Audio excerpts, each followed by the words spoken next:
Bonjour, nous allons voir ici l'illustration des deux relations que nous avons écrites en cours pour calculer les produits scalaires de deux vecteurs à l'aide de normes. Donc nous allons illustrer la première situation où nous utilisions donc la norme du vecteur u plus v au carré. Pour cela, sur le dessin, nous allons donc utiliser un représentant du vecteur u qui sera donc notre vecteur AB, un représentant du vecteur v qui sera le vecteur AC. Et lorsque nous allons donc nous intéresser au vecteur u plus v, nous allons donc utiliser la règle qui nous permet d'ajouter deux vecteurs. Donc soit nous mettons les deux vecteurs bout à bout, soit nous construisons un parallélogramme en mettant les deux vecteurs qui partent de la même origine. Et donc lorsque nous allons construire ce parallélogramme, nous allons retrouver ici le point D, et le vecteur u plus v, ça sera donc le vecteur AD. Cela signifie que lorsqu'on se retrouve dans ce type de configuration où nous connaissons en fait les longueurs ici AC, CD et AD, eh bien nous allons pouvoir calculer le produit scalaire uniquement à l'aide de normes, c'est-à-dire des longueurs. Donc ici nous avons le vecteur u plus v qui est égal au vecteur AD, de telle sorte que ce point D soit le quatrième sommet du parallélogramme ABDC. Si nous voulons donc calculer le produit scalaire U scalaire V, nous allons pouvoir utiliser la relation que nous avions vue, c'est-à-dire que c'est 1/2 de la norme de U plus V au carré, c'est-à-dire la longueur AD au carré, moins la norme de U au carré, c'est-à-dire la longueur AB au carré, moins la norme de V au carré, c'est-à-dire la longueur AC au carré. Donc si on reconnaît ici une configuration telle que celle-ci, c'est-à-dire où on a un parallélogramme, et que l'on veut calculer le produit scalaire sous cette forme-là, et que nous connaissons ces longueurs, ces trois longueurs, eh bien nous pouvons utiliser cette relation-là. Ce n'est pas forcément la plus fréquente, mais elle peut être utile. Une situation un petit peu plus fréquente, une configuration un petit peu plus fréquente, c'est la configuration du triangle, comme ici. Nous allons faire de même, nous allons prendre donc le vecteur AB qui est le représentant du vecteur U, le vecteur AC qui est le représentant du vecteur V, et nous allons nous intéresser au produit scalaire donc de U scalaire V, c'est-à-dire du vecteur AB scalaire du vecteur AC.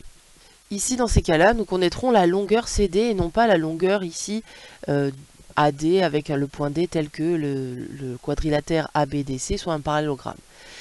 Donc ça va être un petit peu différent. Qu'est-ce que nous remarquons? Dans la deuxième relation, nous avons la norme de U moins V au carré. Donc U moins V, comment est-ce qu'on pourrait l'écrire? Donc le vecteur U, son représentant c'est le vecteur AB. Le vecteur V, son représentant c'est le vecteur AC. Nous savons que lorsque nous avons moins le vecteur AC, on peut écrire que c'est plus le vecteur CA. Nous voyons alors que ici nous allons pouvoir faire intervenir la relation de Schall.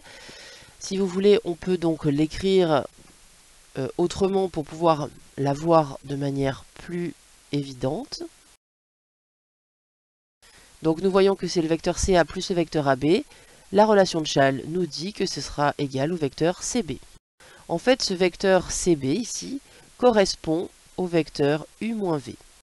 Donc lorsqu'on est dans le cas où on connaît les trois côtés d'un triangle, même si dans ce triangle on ne peut pas facilement projeter orthogonalement un des sommets sur un autre côté, eh bien on va pouvoir utiliser cette relation avec les normes, donc la deuxième que nous avons écrite dans la propriété, pour pouvoir calculer le produit scalaire.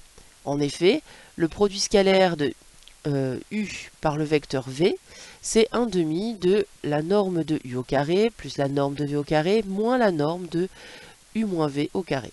Ici, dans notre situation, nous allons obtenir... Alors, la norme de U au carré, c'est la longueur AB au carré.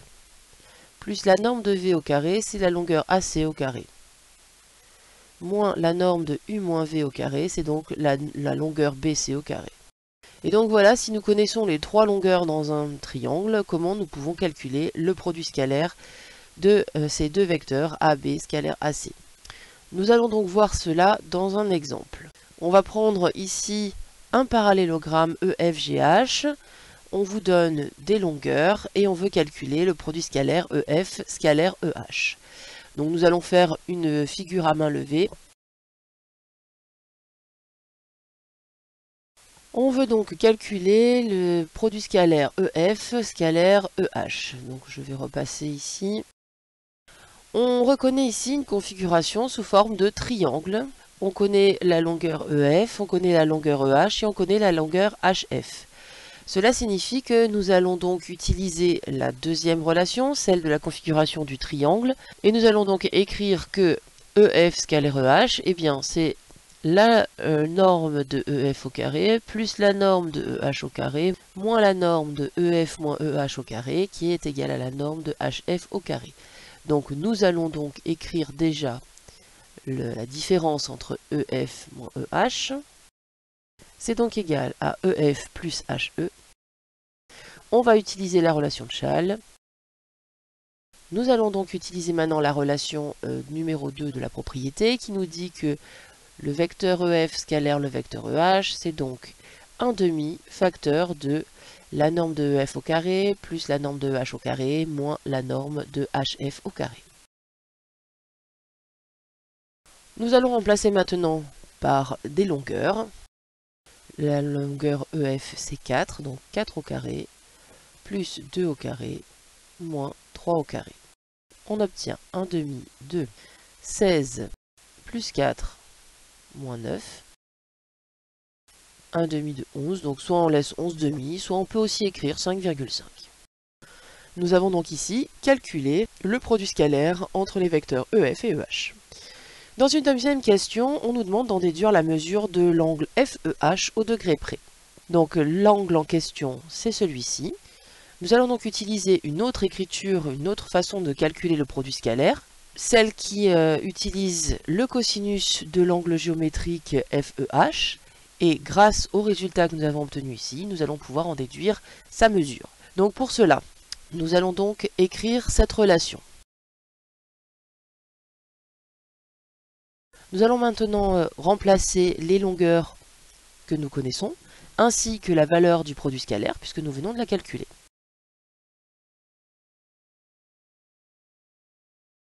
Nous allons donc en déduire une mesure de l'angle FEH en utilisant sur la calculatrice la touche inverse, shift ou seconde cosinus, ce qui nous permettra d'avoir une valeur approchée de cette mesure d'angle. Attention tout de même à ce que votre calculatrice soit bien en degrés. On trouve donc que la mesure de l'angle FEH est d'environ égale à 46,5.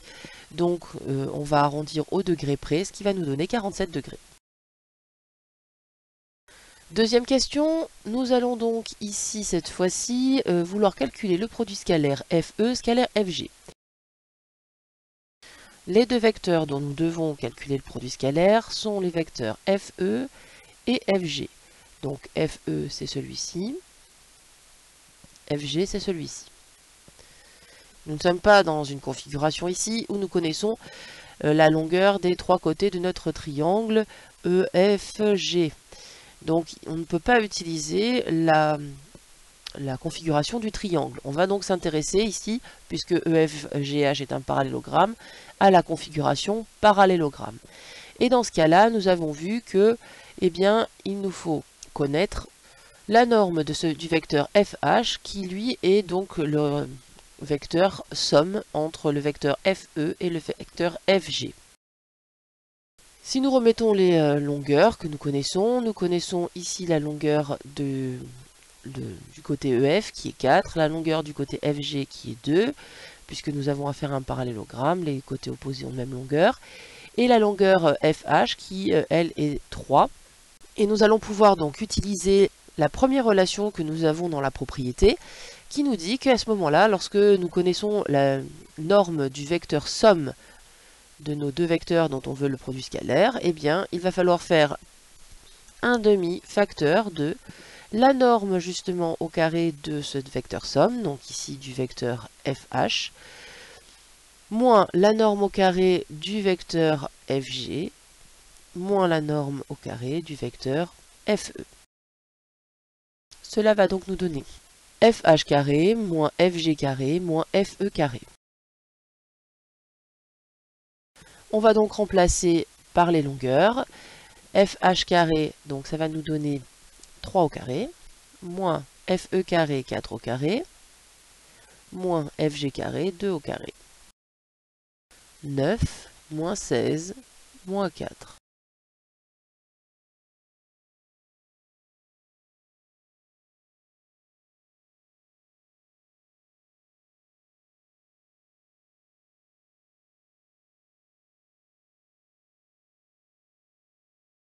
Cette fois-ci, nous aurons moins 20 plus 9, c'est-à-dire moins 11. Cela nous donnera donc moins 5,5. Nous voyons que le produit scalaire ici est négatif. Cela va donc signifier que notre angle géométrique ici, EFG, va être obtus. On va en déduire donc la mesure de cet angle. FE scalaire FG, on peut l'écrire de ce fait. Le produit scalaire de FE scalaire FG, on peut aussi l'écrire en utilisant la relation avec le cosinus.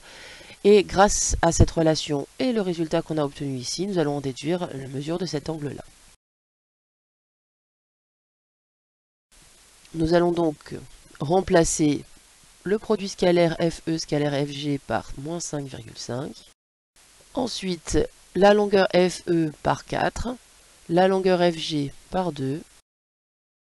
On en déduit donc que le cosinus de l'angle EFG, c'est donc égal à moins 5,5 sur 8. Avec la calculatrice, on trouve que c'est environ égal à 133,4. Cela va nous donner donc, en arrondissant au degré près, 133 degrés. Merci d'avoir écouté.